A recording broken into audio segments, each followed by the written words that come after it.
Olá, eu sou a professora Mônica e na aula de ciências de hoje nós vamos falar sobre a organização do sistema nervoso.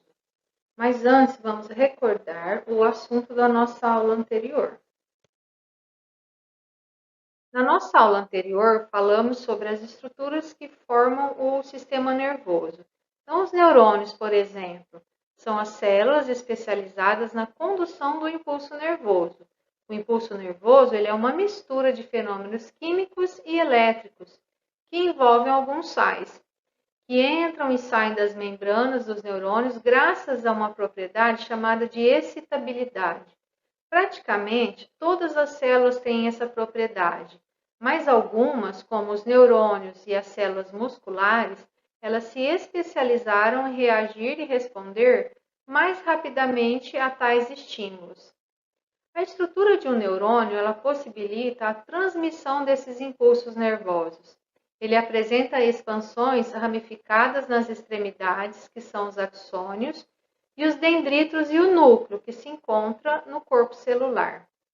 Os neurônios eles se comunicam com outros neurônios através das sinapses, aonde um axônio se liga em um dendrito do próximo neurônio, liberando neurotransmissores. Aqui na imagem ao lado, nós podemos ver a célula do neurônio e na segunda imagem nós podemos observar as sinapses ocorrendo entre um neurônio e o outro neurônio. Na sinapse existe um espaço entre um dendrito e um axônio que se chama fenda sináptica, onde são lançados os neurotransmissores. Os neurônios eles podem ser sensitivos, associativos ou motores. Depois de recordarmos as estruturas que formam o sistema nervoso, vamos falar agora da sua organização. Quando se fala em sistema nervoso, algumas pessoas logo pensam no estado de nervosismo, enquanto outras o associam ao cérebro e ao seu funcionamento. Embora nenhuma dessas considerações esteja errada, elas são incompletas. Afinal, o sistema nervoso é muito mais complexo. Esse sistema, ele integra vários órgãos, controla os movimentos musculares, interpreta as sensações e informações que recebemos do ambiente e regula o funcionamento do organismo, garantindo a manutenção da homeostase. Homeostase é o processo pelo qual o organismo mantém constante as condições internas necessárias para a nossa vida. O sistema nervoso ele tem história.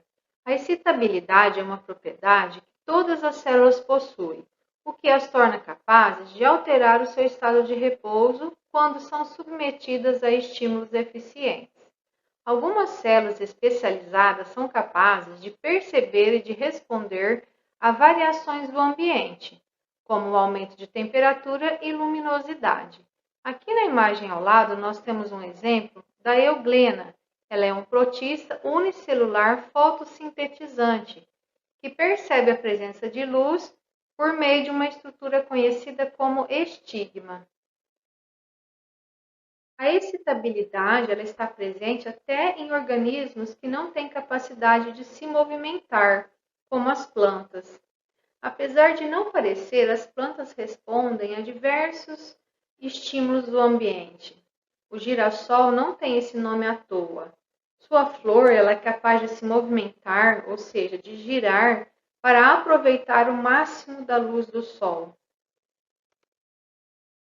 O sistema nervoso de outros seres vivos, os quinidários. Evolutivamente, a primeira linhagem animal a apresentar o sistema nervoso foi a que originou os atuais quinidários. Chamar de sistema nervoso talvez seja um exagero, mas as águas-vivas e as anêmonas, elas têm uma rede de células altamente excitáveis, que são células nervosas, que são responsáveis por coordenar de forma difusa alguns movimentos de natação, no caso das águas-vivas, e de encolhimento, no caso das anêmonas, envolvidos aí na defesa e na captura do seu alimento. Em muitos grupos de animais podemos identificar uma cefalização, isso é, a formação de uma cabeça que concentra células nervosas e órgãos dos sentidos, e uma maior complexidade do sistema nervoso. Esse fenômeno pode ser reconhecido em planárias, que são plateumintos, mas fica especialmente evidente em muitos grupos de moluscos, como o caramujo, o caracol, e de artrópodes, como aqui o louva-a-Deus, no caso da imagem. Vamos nos concentrar, então, na organização do sistema nervoso humano. Então, anatomicamente, o nosso sistema nervoso ele possui a mesma organização básica dos demais vertebrados, considerando a localização dos seus órgãos. Por esse critério, ele é dividido em sistema nervoso central, como já mostra a imagem ao lado. Ele é composto pelo encéfalo e pela medula espinal. O encéfalo ele é formado pelo cérebro, hipotálamo, cerebelo e bulbo, e ele fica localizado dentro do crânio, enquanto a medula espinal ela fica em um canal no interior das vértebras. Já o sistema nervoso periférico, ele é composto por nervos e pelos gânglios nervosos, como vocês podem ver aqui na segunda imagem. Esses nervos e gânglios nervosos, eles emergem da medula espinal. Na aula de hoje, nós vamos falar do sistema nervoso central e na próxima aula falaremos sobre o sistema nervoso periférico. Então, o sistema nervoso central, ele coordena todas as informações recebidas e enviadas pelo corpo. Por exemplo, as informações vindas do meio ambiente, que são os estímulos. Eles são captados e enviados para o sistema nervoso através dos nervos periféricos. Além das informações do ambiente, temos também as informações do próprio interior do nosso corpo, dos nossos órgãos. Elas também são enviadas, essas informações, para o sistema nervoso central, através da rede de nervos formada pelo sistema nervoso periférico. Então, o sistema nervoso central ele vai receber essa informação através dos estímulos, ele vai identificar, interpretar e gerar uma resposta. E aí ele vai enviar uma resposta relacionada ao estímulo que ele recebeu, adequado àquela informação. O sistema nervoso central, então, ele é formado pelo encéfalo e pela medula espinal. Vamos falar um pouquinho sobre o encéfalo e do que ele é constituído. Então, a maior parte do encéfalo é constituída pelo cérebro. Esse importante órgão está dividido em duas partes, os hemisférios cerebrais. A superfície do cérebro apresenta muitos sulcos e dobras. Também fazem parte do encéfalo o hipotálamo, o cerebelo e o bulbo. Externamente, o cérebro ele é protegido pela caixa craniana. Logo abaixo ficam as meninges, tecidos conjuntivos que, tal como o crânio, eles protegem contra choques mecânicos, que são impactos, além de servirem de barreira contra certas substâncias e micro-organismos. Como o encéfalo não possui terminações nervosas sensitivas, as meninges são as responsáveis pelas dores de cabeça. Elas se estendem também ao longo do canal da medula espinal.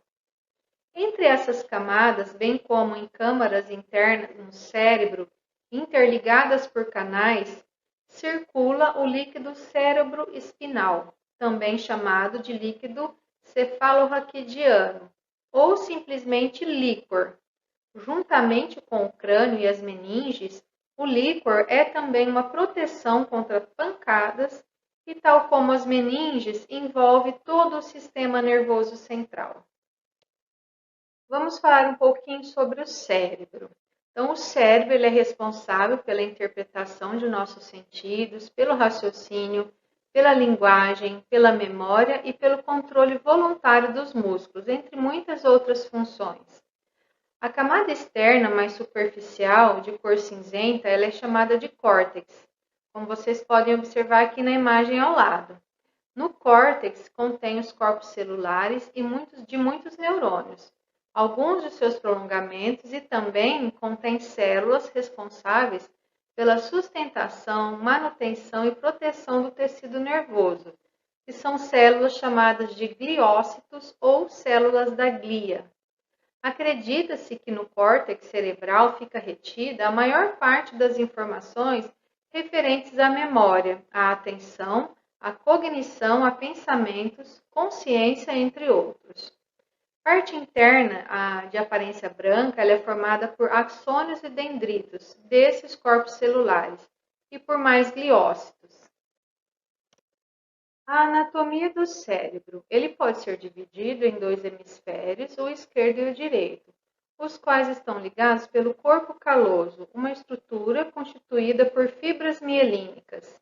Um fato curioso sobre os hemisférios é que o lado esquerdo controla os movimentos do lado direito e o lado direito controla os movimentos do lado esquerdo do corpo. Os hemisférios eles são divididos em 4 lobos cerebrais, que apresentam funções específicas.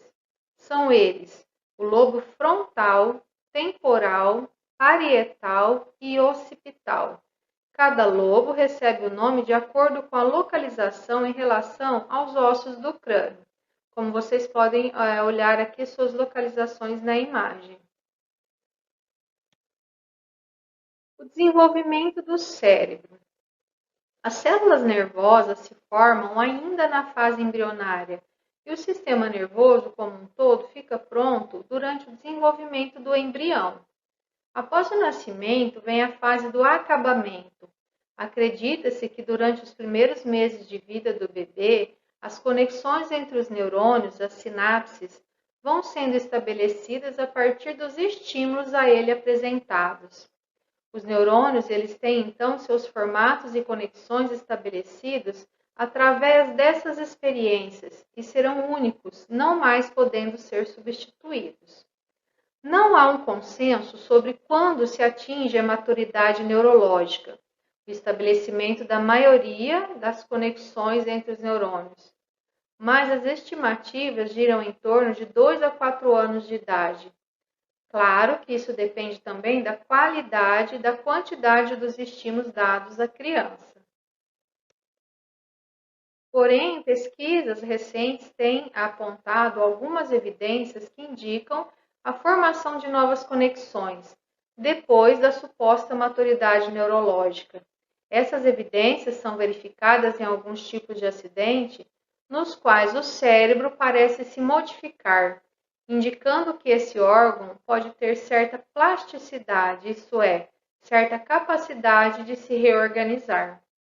Além disso, experimentos realizados com células-tronco indicam a recuperação de células nervosas, o que tem trazido esperanças para pessoas que tiveram neurônios destruídos em acidentes ou em consequências de doenças. O hipotálamo é uma pequena região encefálica, mas com um papel muito importante na homeostase do nosso corpo, pois é responsável pelo controle do balanço hídrico, do apetite e da temperatura do corpo, bem como do comportamento sexual e emocional, além de ser capaz de produzir hormônios. Já o cerebelo é responsável pelo equilíbrio, pela coordenação e precisão dos movimentos. Assim, atividades que exigem movimentos precisos, arremessos, o traço fino de linhas, a mão livre, desenhos, eles são controlados principalmente por este órgão. O bulbo, também chamado de medula oblonga, é a parte do encéfalo que está relacionada com o controle involuntário da respiração. Como você deve lembrar, controlamos nossa respiração até certo ponto e também dos batimentos cardíacos, além de participar das funções do sistema digestório, como a salivação e a deglutição. A hipófise é uma pequena glândula localizada na base do encéfalo e é considerada a glândula mestra do organismo, pois sua principal função é produzir hormônios que regulam o funcionamento de outras glândulas endócrinas. Anteriormente, ela era denominada de glândula pituitária e ela possui aproximadamente 1 centímetro de diâmetro, o tamanho de uma ervilha, e pesa entre 0,5 a 1 grama. A hipófise ela possui importantes funções. Além do controle de algumas glândulas, ela também contribui para o bom funcionamento do metabolismo e produção de hormônios. A partir de sua relação com o hipotálamo, a hipófise representa locais de interação entre o sistema endócrino e o sistema nervoso. O hipotálamo, que é uma região do cérebro, regula a atividade secretora da hipófise. E a nossa aula de hoje ela vai ficando por aqui. Na nossa próxima aula, nós daremos sequência ao sistema nervoso central e falaremos da medula espinal. E também falaremos sobre o sistema nervoso periférico. Bons estudos e nos vemos na nossa próxima aula.